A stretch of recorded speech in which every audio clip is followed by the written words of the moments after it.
EMS World Expo is the largest EMS dedicated event in the world, and it's taking you places.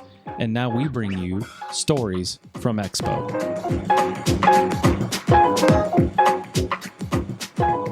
Hello everybody, and welcome to the EMS Garage and the EMS World Expo, Stories from Expo 2019. I'm Chris Montera, your host, and today I'm joined by two doctors. It's a little weird, but we'll let them talk about themselves here in a minute.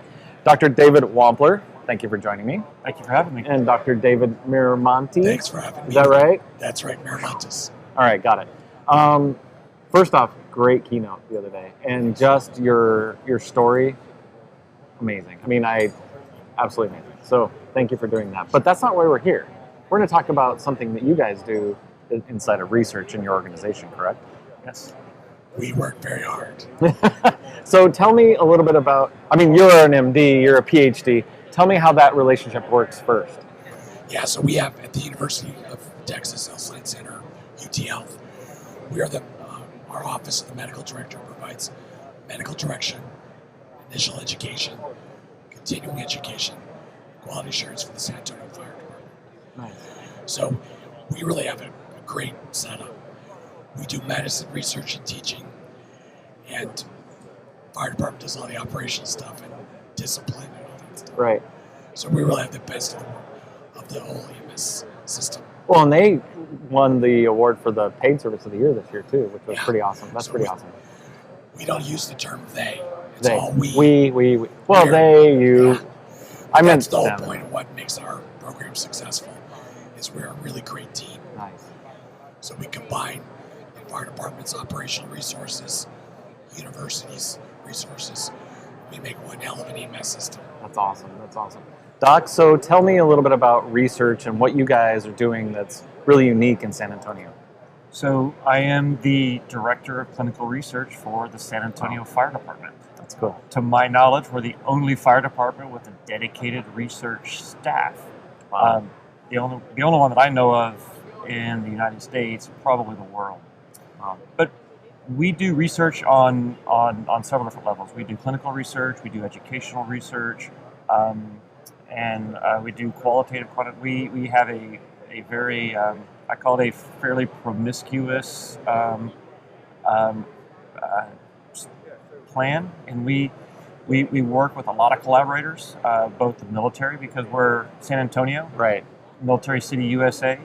We have other rural providers that come in and partner with us. We do a lot of, like I said, a lot of clinical research and a lot of operational research as well. Well, so how did that marriage happen? Where you guys were like, oh, let's do some research.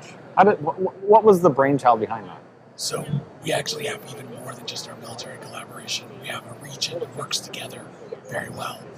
So 22 counties, the military, fire department, a very collegial environment with the hospitals. Wow. And it just brings this great place, this perfect mix. And we started things like product evaluation. Great. You know, we have this new widget, let's try it out.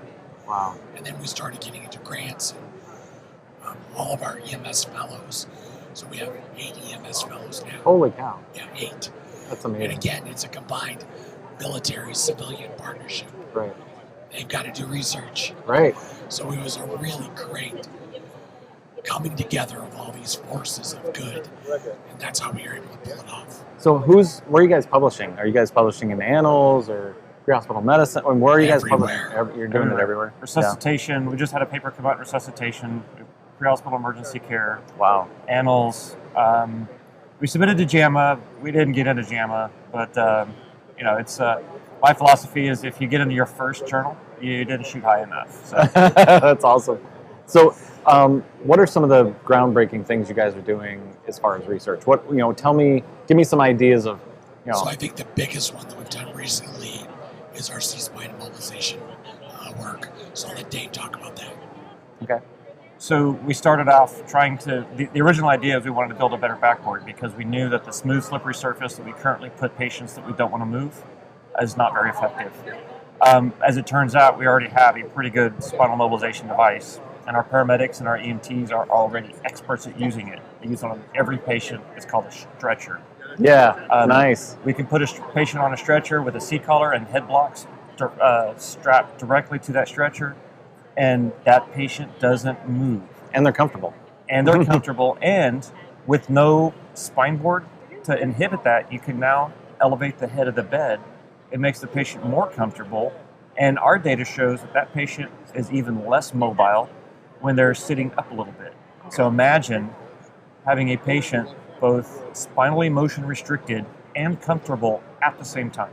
That's awesome. Well, and I think some of the research has also shown that you can quickly get to decubitus quickly by laying on a hard surface for, I mean, it could start in an hour. I mean, even as little as that. And I've been on a spine board. They're not fun. And I've laid on one for 3 hours while they were trying to figure out if they're going to x-ray me or whatever. But so it's annoying. So they're not fun, no, they're annoying, right. And they don't work. Oh, they don't work. Amazing. Well, so have you guys changed your practice because of it? We have. Nice. We sure have. So we now don't use backboards. Wow. In the majority of our care, we use the stretcher, head blocks. So the biggest challenge wasn't our medics. The dogs? It was the hospitals. So you think about all the trauma nurses, all the trauma doctors, all the emergency room physicians. They were trained on this stupid slip and slide backboard. That's what they were told that Right. the best practice. Right. And now Dave coming along and saying, no, that's not a good idea. So actually it was the hospitals that was our biggest problem. Right. Wow. So so you guys have conquered backboarding. What's next? What's the next thing you guys are doing? So Dave started this great project with our cardiac arrest registry. So we have our own IRB approved cardiac arrest registry. And now our fellows can publish all kinds of stuff out of it. Really? Wow. It's tremendous. So were you using CARES before and now you're using a different one? So we use CARES, but we use our registry with many more data points. Right. And every cardiac arrest patient, after they're done coming in service, the crew is interviewed by one of our staff. Wow. So that led us to the real truth about what happened at that cardiac arrest, Interesting. and not what's documented. Right. Well, yeah, there's always what I have time to write on the report and the verboseness of what it actually looked like. That's interesting. It's very interesting. Yeah, it was very enlightening to find out what really was happening by talking to the crews. Wow. So are you guys going to change practice because of it in cardiac arrest? So we already have. So what are you doing? So we're doing double sequential defibrillation. Okay. Even though our research showed that it really didn't help much. Well, why would you do it then? We're going to push it forward because Okay. unfortunately on most patients it doesn't work. Right. But there's a select group of patients that it does. So we're thinking by changing our bundle of care. Again, bundle of care. Right. It's not just that one thing. I think we're going to see some differences. And moving it up earlier in the process is our next step. Have you guys done any research around all of the myriad of devices that do compressions, things like that? We have. Okay. We just published a article in pre-hospital emergency care that looked at the neurologic outcomes with our Lucas device, and what it showed was that it was no different. Now, while No some different say- than? no different than high quality manual compressions. Okay. While some people say that's a neutral study, I disagree, because having this device on the scene is number one, it's a force multiplier. Right. It makes our crews safer when they're transporting. Yep. It makes our crews happier because they are not so engaged in having to maintain high quality chest compressions. The device already does it. They just There's have no to, fatigue. There's no fatigue, and you have this cognitive and mental offloading because Nice. you have one critically important component of resuscitation taken care of. All you Right. have to do is have somebody watch it, make sure it's in the right place, and nobody turns the stupid thing off. Smart. So now they're able to do things like consider the differential diagnosis. Yeah, right. Why did they code? Right.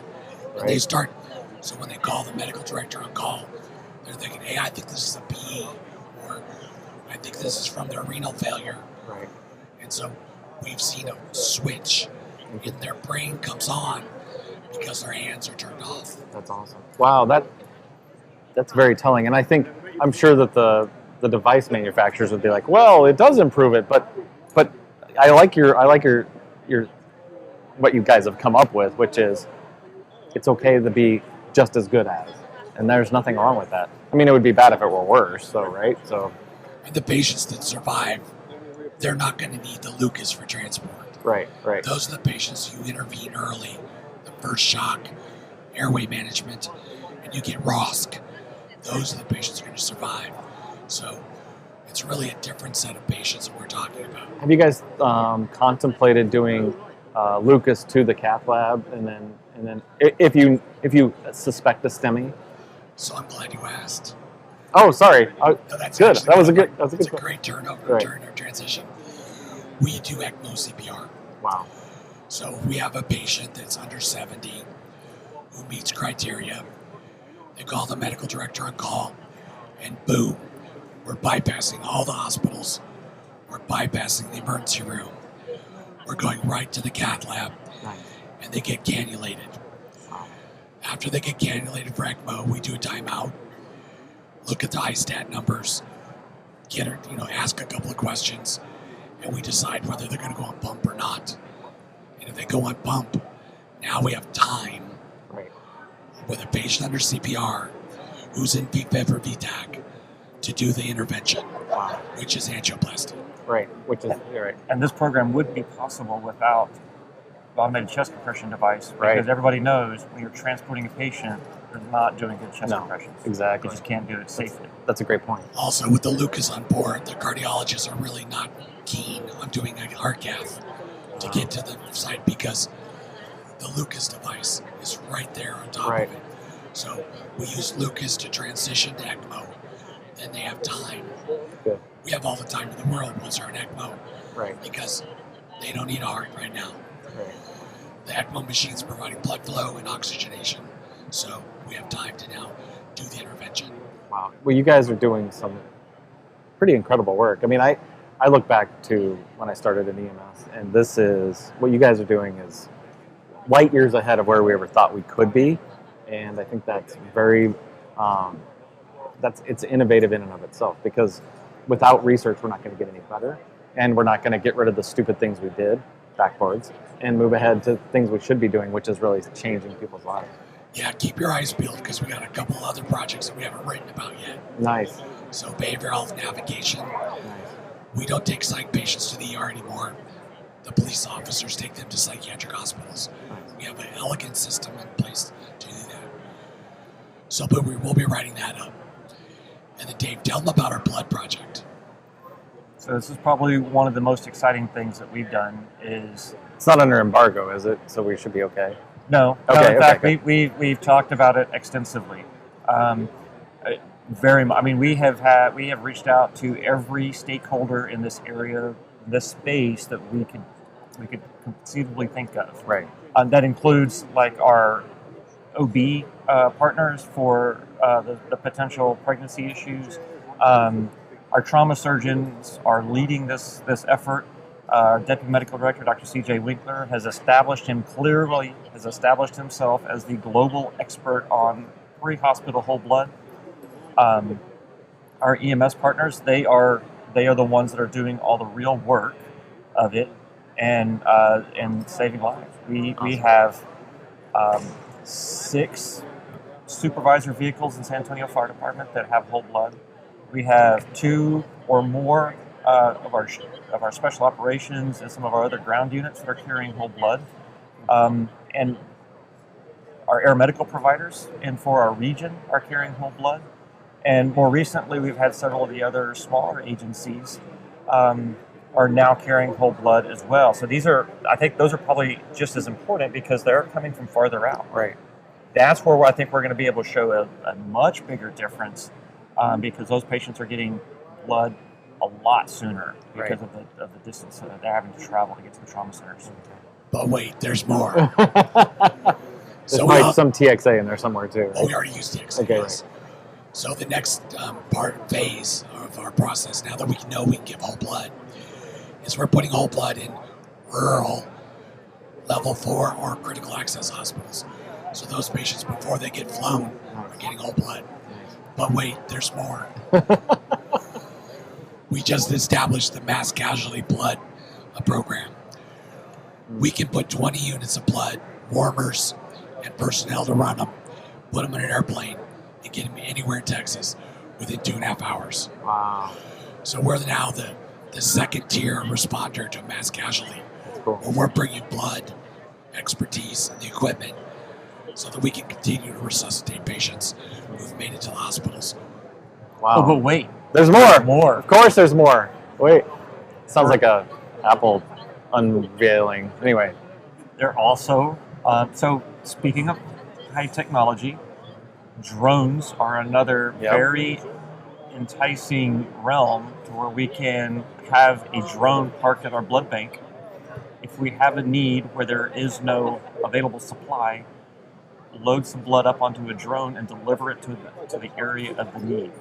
Did you guys see the Nigerian project where they did the drone, where they would launch the drone from the blood bank to the hospital, and they would deliver it within feet of accuracy with a parachute, something like that. It's intriguing that you say that, because I think they're doing it in Africa. Why can't we do it here? So this is a little bit Star Trek. It's in the future, but I think it's something that is very, very doable. Drone technology has improved so much in the last few years that this is a very viable project. Nice. Yeah, they'll probably have to be licensed pilots that are running the drones, not automated stuff. Exactly. So That makes sense. Well, thank you guys. So, where can people find out information about UT Health and the work you're doing? So we do have a website at UT Health. Google UT Health Emergency Health Sciences. Majority of the work we try and do as collaborators regionally.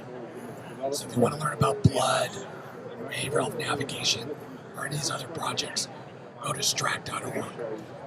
STRAC.org. STRAC. That stands for the Southwest Texas Regional Advisory Council. Cool. And that's where we try and collaborate together. Nice. Well, thank you guys. Where can people get a hold of you guys? Google our names, and we're both at UT Health San Antonio. Thank you guys. Thank you.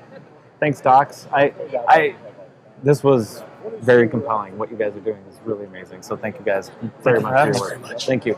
And thank you for watching this episode of Stories from EMS World Expo 2019. I'm Chris Montera, your host, and I'm also the host of EMS Garage. Keep watching this channel for more great content.